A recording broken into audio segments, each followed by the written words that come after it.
والدین سے کہتا ہوں کہ اپنے بچوں کو عزت دو، عزت دو، عزت دو، عزت دو۔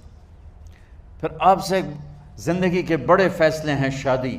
اب لوگ اکٹھے پڑھتے ہو لڑکے لڑکیاں، اپنی شادی کے فیصلے خود نہ کرو، اپنے ماں باپ کے حوالے کرو۔ اس میں شرافت بھی ہے، اس میں برکت بھی ہے، اس میں رحمت بھی ہے، اور اس میں والدین کی دعائیں بھی ہیں۔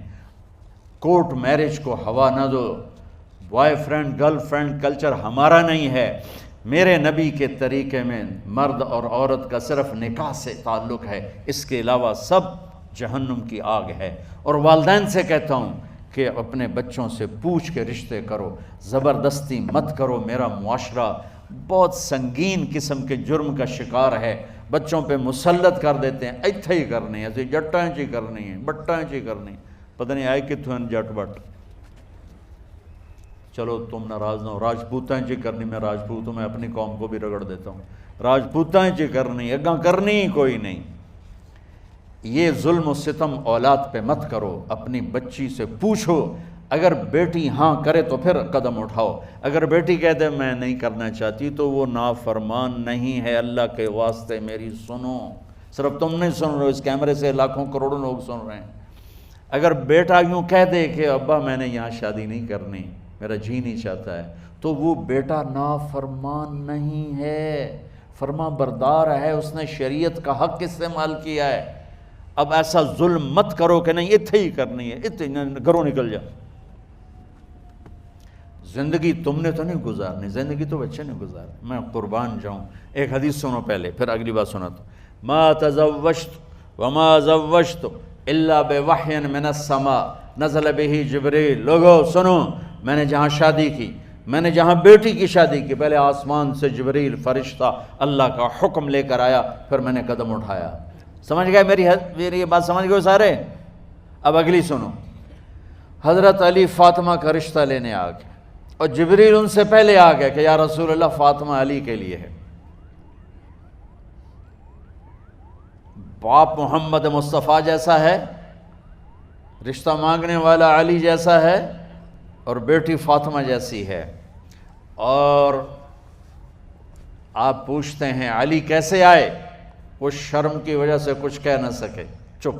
آپ کو تو پتہ تھا، آپ نے فرمایا فاطمہ کے رشتے کے لیے آئے ہو؟ کہا جی۔ تو جبریل تنال بیٹھا ہوا ہے کہ یا رسول اللہ اتھے ہی کرنا ہے۔ آپ نے ہاں نہیں کی، آپ نے کہا انشاءاللہ، اور یہ کہہ کر اٹھ گئے۔ انشاءاللہ نبی کا ہاں ہی ہوتا ہے، لیکن جبریل کے آنے کے باوجود اور اللہ کے کہنے کے باوجود میرے نبی کو بھی پتہ ہے کہ یہ رشتہ یہاں کاتب تقدیر نے لکھ دیا ہے، لیکن امت کو سبق سکھانے کے لیے آپ گھر تشریف لے گئے۔ بیٹی فاطمہ کہ جی یا رسول اللہ، کہا علی کا رشتہ آیا ہے، میں ہاں کر دوں؟ سبحان اللہ۔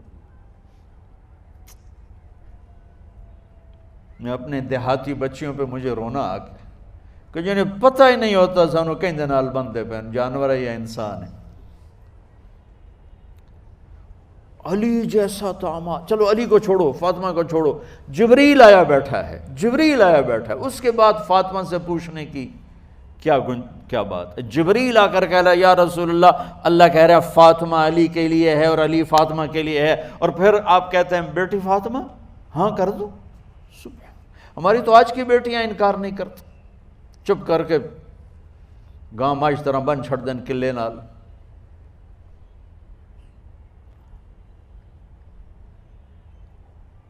کوئی ان کے اندر کے جذبات کو سننے والا کوئی نہیں ہوتا، اپنی انانیت پر یہ فیصلے کرتے ہیں۔ اور میرا نبی کہہ رہا ہے بیٹی ہاں کر دو۔ سبحان اللہ۔ آپ کا کیا خیال ہے فاطمہ نے انکار کرنا تھا؟ یہ بیٹیاں نہیں انکار کرتی تو فاطمہ نے کہاں کرنا تھا؟ لیکن یہ سبق دینا تھا ان والدین کو جو نادانی میں نادانی کے فیصلے کر کے اولاد کو ہمیشہ ایک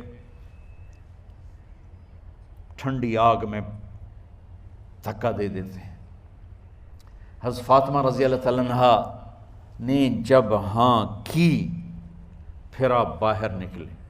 اچھا مزے کا واقعہ ہو، حضرت علی اٹھ کے باہر نکلے تو صحابہ باہر کھڑے انتظار کر رہے تھے کہ کیا ہوا۔ حضرت علی کو بھیجنے والے تھے عبد الرحمن بن عوف، پہلے ابو بکر گئے تو آپ نے انکار کر دیا، عمر گئے رشتہ مانگا، آپ نے انکار کر دیا، عبد الرحمن بن عوف نے علی سے کہا آپ جائیں، آپ کا رشتہ رد نہیں ہوگا۔ کہنے لگے میرا تو ذاتی گھر بھی کوئی نہیں، مجھے کہاں سے رشتہ ملے گا، میں تو بالکل غریب ہوں۔ کہا نہیں تم جاؤ۔ تو واپس آتے انہوں نے عبد الرحمن بن عوف پہ چڑھائی کر دی، ویکھیا ہے نا تو میں نو گلے آئی، انکار ہو گیا۔ تو صحابہ نے پوچھا کیا ہوا؟ کہا کچھ کہا ہی نہیں، چپ کر کے اٹھ گئے۔ تو عبد الرحمن بن عوف کہنے لگے کچھ بولے صحیح، کہ بس اتنا کہا انشاءاللہ، کہا تو مبارک ہو، نبی کا انشاءاللہ ہاں ہوتا ہے۔ کہا اچھا، تو اتنے میں آپ باہر تشریف لے، کہا علی، کہا جی، کہا لو بلاؤ، لوگوں کو بلاؤ۔ ساری مسجد بھر گئی، آپ کے ساری مسجد فل ہو گئی۔ آپ ممبر پہ کھڑے ہوئے علی کو سامنے بٹھایا، کہا لوگو یہ جبریل میرے پاس اللہ کا پیغام لائے ہیں کہ میں فاطمہ بنت محمد کا نکاح علی بن ابی طالب کے ساتھ کر دوں۔ پھر آپ نے خطبہ پڑھا اور کہا کہ علی، ہائے ہائے ہائے، میں نے فاطمہ بنت محمد کو 400 درہم مہر کے عوض تیرے نکاح میں دیا، تو نے قبول کیا؟ حضرت علی نے زور سے نعرہ لگایا میں نے قبول کیا، اور سجدے میں چلے گئے، اللہ کا شکر کا سجدہ ادا کیا۔ پھر میرے نبی نے وہیں سارے مجمع کو شہد کا شربت پلایا اور تازہ کھجوریں کھلائیں۔ اور پھر جب رخصتی ہوئی تو آپ نے حضرت علی سے فرمایا کہ آپ آ کے لے جاؤ۔ پھر آپ نے حضرت ام سلمہ، حضرت حفصہ اور جناب حضرت عائشہ رضی اللہ تعالیٰ عنہ، ان تینوں کو بلا کر فرمایا تمہیں پتہ ہے نا مجھے فاطمہ سے کتنا پیار ہے، تو تم فاطمہ کو دلہن بناؤ، اس کی تیاری کرواؤ، اسے دلہن بناؤ۔ تو ان تینوں نے حضرت فاطمہ کو دلہن بنایا۔ پھر آپ نے حضرت علی کو پیغام بھجوایا، وہ تشریف لائے، اپنی اونٹنی لے کر آئے، حضرت عقیل ساتھ ہے، سلمان فارسی ساتھ ہے، اور دروازے پر اونٹنی بٹھائی، آپ علی کو اندر لے گئے اور یوں فاطمہ کا ہاتھ پکڑ کے علی کے ہاتھ میں دے کر فرمایا علی تمہیں نبی کی بیٹی مبارک۔ سبحان۔ پھر آپ نے کہا میری بیٹی فاطمہ، مجھے اپنے خاندان میں جو سب سے زیادہ محبوب تھا میں نے تیرا ہاتھ اس کے ہاتھ میں دے دیا ہے۔ والدین سے کہتا ہوں اپنے نبی کی زندگی پڑھو۔ میرا درد ہے کہ ہماری ثقافت میں اسلام داخل نہیں ہوا، ہمارے عبادت میں اسلام آ گیا، بہت سارا مجمع مرد عورتوں کا نمازی ہے، حاجی ہے، عمرے کرتے ہیں، لیکن ثقافت میں نبوت کی جھلک دکھائی دے، ثقافت میں اللہ کا نبی دکھائی دے، وہ نہیں ہے۔ زندگی بیت گئی اس انتظار میں، مدت سے لگ رہی تھی لب بام ٹک ٹکی، تھک تھک کے گر گئی نگہ انتظار آج، پتہ نہیں کب صبح ہوگی۔ چلو کہتے تو جائیں مجھے ہے اگرچہ بت ہیں جماعت کی آستینوں میں، مجھے ہے حکم اذان لا الہ الا اللہ۔ والدین کے ذمہ ہے اولاد کو عزت دینا، ان کے سب سے بڑی خواہش میں ان کا احترام کرنا کہ زندگی انہوں نے گزارنی ہے، اور آپ کے ذمہ ہے والدین کے آگے سر جھکا دینا۔ اللہ کے واسطے کورٹ میرجز اور خفیہ شادیاں یہ نہ ہماری ثقافت ہے نہ یہ انسانیت ہے، ہمیشہ دکھ دردوں میں زندگی گزرتی ہے کہ اصل زندگی تو موت کے بعد آنے والی ہے۔